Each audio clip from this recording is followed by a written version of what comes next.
क्या आपने कभी ये सोचा है कि जब हम खाना खाते हैं और वो हमारे शरीर में चला जाता है, चाहे वो चावल हो, दाल हो, पनीर हो, तो वो छोटे छोटे अणुओं में, छोटे छोटे टुकड़ों में किस तरह से विभाजित होता है, किस तरह से टूटता है।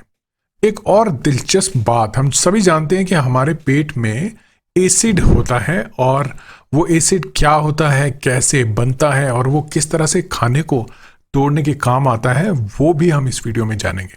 साथ ही साथ क्या आपने ये सोचा है कि किस तरह से इस एसिड का इम्बैलेंस हो जाता है, और अगर हम उसे नॉर्मल करना चाहें तो किस तरह से कर सकते हैं।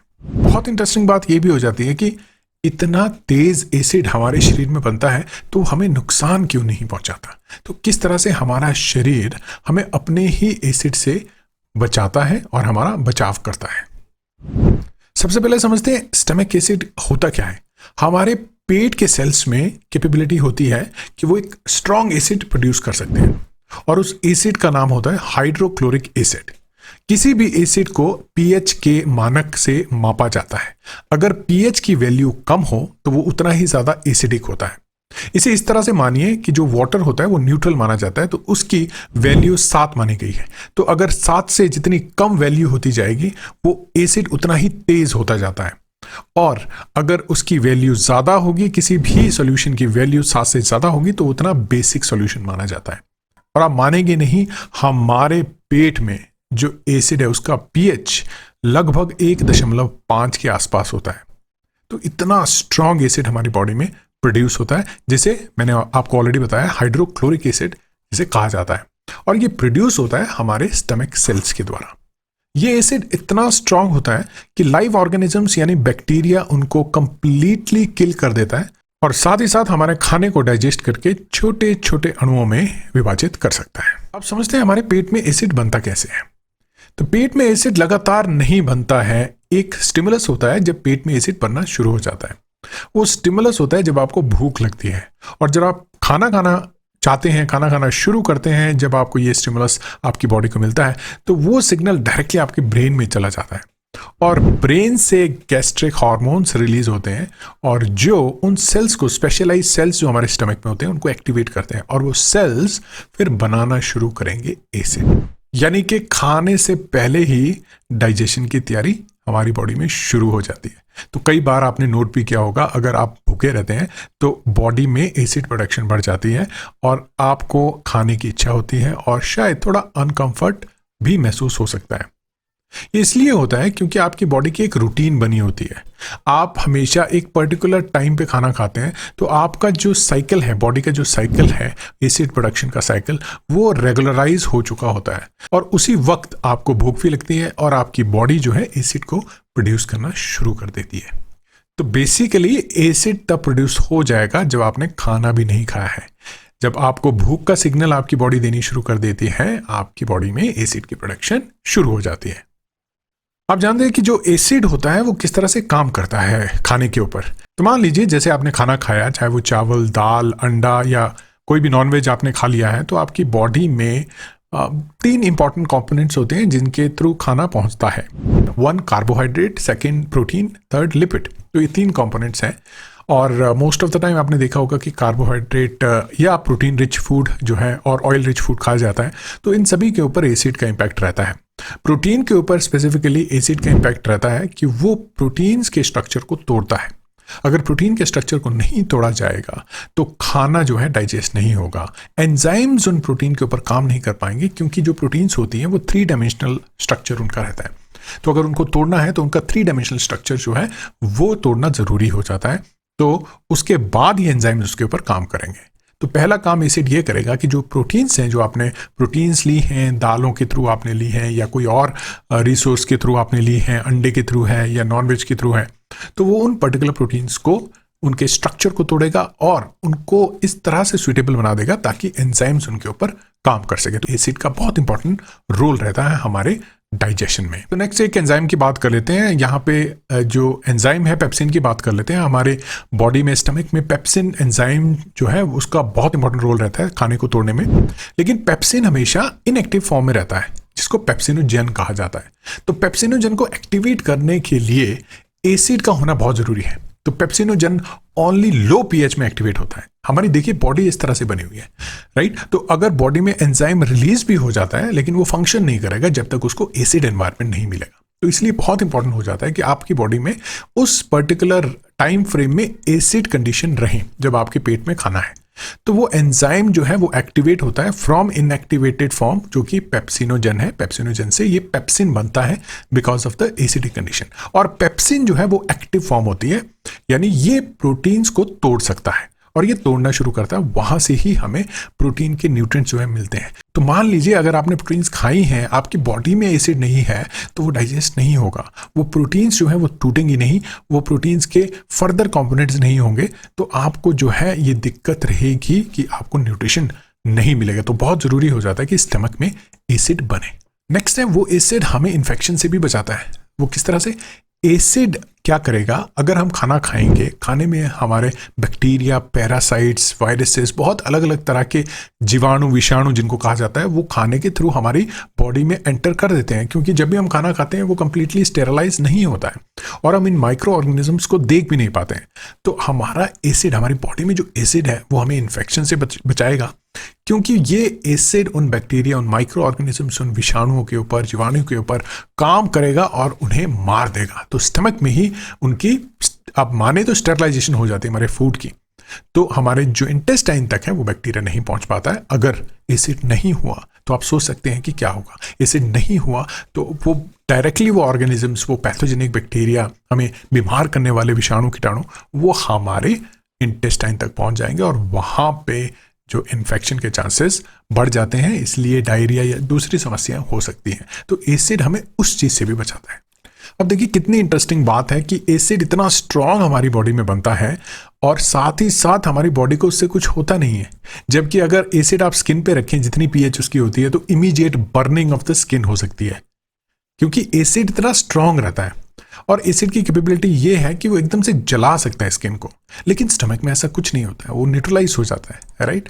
तो उसका रीजन क्या है, क्यों वो हमारे स्टमक को प्रॉब्लम नहीं देता या स्टमक को डैमेज नहीं करता? रीजन ये है कि हमारे जो स्टमक में है वो इस तरह की वॉल होती है, इस तरह से जो प्रोटेक्टेड लेयर होती है, जिसको म्यूकस लेयर कहा जाता है, एक चिकनी सी म्यूकस की परत होती है, वो एसिड को टच नहीं होने देती हमारे सेल से, वो हमें बचाए रखती है। तो मान लीजिए अगर म्यूकस जो लेयर है, अगर उसमें प्रॉब्लम आ जाती है, और आती है, कई बार हम लोग इस तरह का खाना खाते हैं, हमारी डेली रूटीन इस तरह से होती है, जिसके बारे में आपसे बात करूंगा मैं, तो वो म्यूकस की लेयर को डैमेज होना शुरू हो जाता है और उसकी वजह से वो डायरेक्ट एसिड कांटेक्ट आ जाता है स्किन में और अल्सर होने के चांसेस, स्टमक अल्सर होने के चांसेस बढ़ जाते हैं। तो ये बात बहुत ज़रूरी हो जाती है यहाँ पे कि हमारी बॉडी में एसिड तो बने ही बने, लेकिन साथ में जो म्यूकस लेयर है, जो चिकनी परत है हमारे स्टमक में, वो भी इंटैक्ट रहनी चाहिए। अब बात करते हैं अगर एसिड बढ़ जाता है या कम हो जाता है तो हमारी बॉडी में क्या क्या चीज़ें हो सकती हैं। क्योंकि हम ऑलरेडी समझ चुके हैं तो इसका जवाब देना मेरे लिए बहुत आसान हो जाता है, राइट। कि अगर एसिड बढ़ जाता है, अगर बहुत ज़्यादा एसिड हो गया, अगर बहुत ही ज़्यादा स्टमक में एसिड हो गया, तो एसिड रिफ्लक्स होने शुरू हो जाते हैं। एसिड रिफ्लक्स बहुत ही कॉमन एक फेनोमेना है, स्पेशली इन इंडिया, की एसिडिटी जिसको कहा जाता है। तो एसिड रिफ्लक्स यानी स्टमक से एसिड जो है ओइसोफेगस में, जो हमारे खाने की पाइप है, उसमें आना शुरू हो जाता है और एक बहुत तेज जलन शुरू हो जाती है, हार्ट बर्निंग जिसको कहा जाता है। तो उस पर्टिकुलर पाइप में आप सोच ही सकते हैं, वहां पे तो म्यूकस की लेयर नहीं होगी, वहां पे डायरेक्ट डैमेज होने वाला है एसिड के थ्रू। तो अगर एसिड बहुत ज़्यादा प्रोड्यूस होना शुरू हो गया है और वो हमारे खाने की पाइप में आना शुरू हो गया, तो वहां पे बहुत ज़्यादा पेन होगी। तो इसलिए एसिड की हाइपर प्रोडक्शन भी हमारे लिए ठीक नहीं है, एसिड की लो प्रोडक्शन भी हमारे लिए ठीक नहीं है। क्यों? अगर एसिड लो हुआ तो मैं ऑलरेडी आपको बता चुका हूं, इन्फेक्शन के चांसेस है, खाने की डाइजेशन नहीं होगी और माल एब्जॉर्प्शन हो जाएगी, यानी न्यूट्रिएंट की कमी हो जाएगी बॉडी में। तो आप समझ सकते हैं कि एसिड का बैलेंस होना कितना जरूरी हो जाता है। अब आते हैं क्या क्या कारण हो सकते हैं इस इनबैलेंस के, क्यों ये इनबैलेंस होगा हमारी बॉडी में, क्यों एसिड की प्रोडक्शन लो और हाई होगी। बहुत सारे कारण हैं, बहुत सारी रिसर्च इसके ऊपर हो रही है, लेकिन कुछ एक चीज़ें हैं जो निकल के आई हैं। फॉर एग्जांपल हमारी ईटिंग हैबिट्स, जो हमारी ईटिंग हैबिट है, अगर वो ठीक नहीं है, अगर आप सही से खाना नहीं खा रहे हैं जो आपके लिए हेल्दी है, या आप लगातार खाना खा रहे हैं, आपका जो खाने का रूटीन है वो बहुत ही ख़राब है, तो उससे भी एसिड की जो सिक्रीशन की जो रूटीन है वो अफेक्ट होती है ऑब्वियसली, क्योंकि हमारी जो बॉडी है वो हमेशा हमें एक सिग्नल के ऊपर काम करेगी। जब हमें भूख लगती है या हमारा पेट फुल होता है तो बॉडी इस तरह से रिस्पॉन्ड करती है कि अब एसिड की प्रोडक्शन होनी चाहिए। तो अगर हम इरेगुलर वे में, हमारी जो हैबिट ठीक नहीं है, हमारा खाना जो है ठीक नहीं है, हम ऑयली फूड खा रहे हैं, प्रोसेस फूड खा रहे हैं, तो उसके केस में जो है वो एसिड का इनबैलेंस होना बहुत ही आसान हो जाता है। तो ये बहुत ज़रूरी है कि हम अपनी जो ईटिंग हैबिट है उसको अच्छे से मेंटेन करें और ऐसा खाना खाएं जो हमारे शरीर के लिए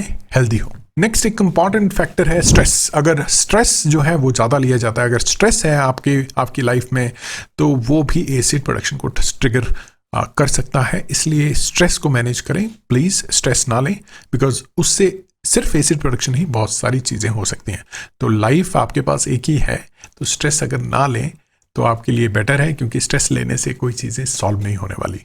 कुछ एक और चीज़ें हैं, कई इंडिविजुअल को एसिड प्रोडक्शन नॉर्मली उनके शरीर में ज़्यादा हो सकता है, जेनेटिक फैक्टर भी है, लेकिन मोस्ट ऑफ द टाइम जो आप खाते पीते हैं ना उससे ही बहुत इम्पैक्ट होता है। अल्कोहल एक बहुत ही अमेजिंग ट्रिगर है एसिडिटी के लिए, तो अल्कोहल कंजप्शन भी स्लो डाउन करें। स्मोकिंग की वजह से भी एसिड प्रोडक्शन होती है, या कई लोगों को कैफीन की वजह से होती है, चाय कॉफ़ी की वजह से भी एसिड प्रोडक्शन हो सकती है। तो ये सारी चीज़ें हैं जिनकी वजह से बॉडी में ये सारे फैक्टर हैं जिनकी वजह से एसिड की प्रोडक्शन ज़्यादा या कम हो सकती है, इनबैलेंस हो सकता है आपकी बॉडी में एसिड प्रोडक्शन। चलिए अब जानते हैं कि इसको कैसे मेंटेन किया जाए। सबसे पहली बात, खाने का आप एक शेड्यूल बना लीजिए, उसके इधर उधर ज़्यादा आप उसको चेंज ना कीजिए, उसके अलावा ना खाएं, एक टाइमली मैनर में आप खाना खाएं।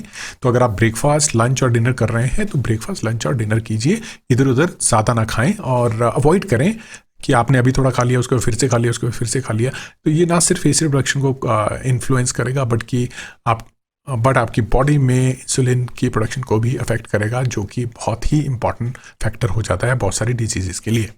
नेक्स्ट है प्रोसेस फूड, स्पाइसी फूड और ऑयली फूड। इन चीज़ों को थोड़ा सा अवॉइड करें, बहुत ज़्यादा ना खाएं, क्योंकि ये चीज़ें भी ट्रिगर कर सकती हैं एसिड प्रोडक्शन, क्योंकि बहुत सारे फाइटोकेमिकल्स होते हैं जो स्टिमुलस कर सकते हैं आपकी बॉडी में, और एसिड प्रोडक्शन बढ़ सकती है या कम हो सकती है, इम्बैलेंस हो सकता है एसिड का। देखिए, सही डाइट लें, फाइबर रिच अगर आप डाइट लेते हैं, आप ऐसा फूड खाते हैं जो एसिड को स्टिमुलस ना करें, फल, सब्जियाँ, less spicy food, less oily food, तो आपकी बॉडी के लिए डेफिनेटली ये बहुत ही फायदेमंद होगा।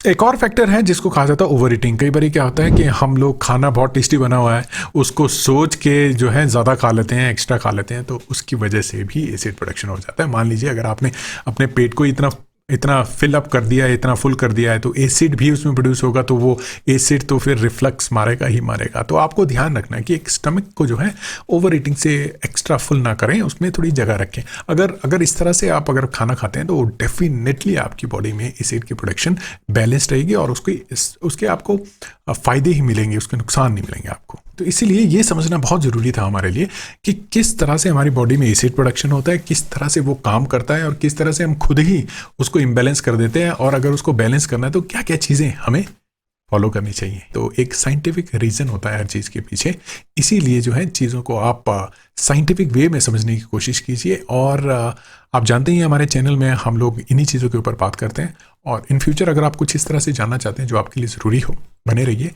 हम रेगुलर वीडियोस जो है अपलोड करते रहेंगे, और आपके साथ मैं यूं ही मिलता रहूँगा। साथ ही साथ बायोलॉजी गोल्ड में बहुत सारी वीडियोस हैं जो स्टूडेंट्स के लिए हैं। अगर आप बायो साइंसेस के स्टूडेंट हैं, या आप किसी को जानते हैं जो बायो साइंसेस के स्टूडेंट हैं, उनको आप इनकरेज कीजिए। अगर आपको ये वीडियो अच्छा लगा है तो प्लीज़ सब्सक्राइब ज़रूर कीजिए, क्योंकि आपके सपोर्ट की बहुत ज़रूरत रहती है। जब आप सब्सक्राइब करते हैं तो एक तरह से हमें ये मोटिवेशन मिलती है कि आपको जो है वीडियो अच्छे लग रहे हैं, आप देख रहे हैं वीडियो, आपको थोड़ा बहुत बेनिफिट उसका मिल रहा है। तो हमारी तरफ से तो यही एफर्ट जो है सक्सेसफुल हो जाता है जब आप हमें सब्सक्राइब करते हैं, सपोर्ट करते हैं, कमेंट करते हैं। तो प्लीज़ ज़रूर करें, तो सपोर्ट करें, शेयर कीजिए, और अगर कोई डाउट है तो please feel free to contact us any time. धन्यवाद।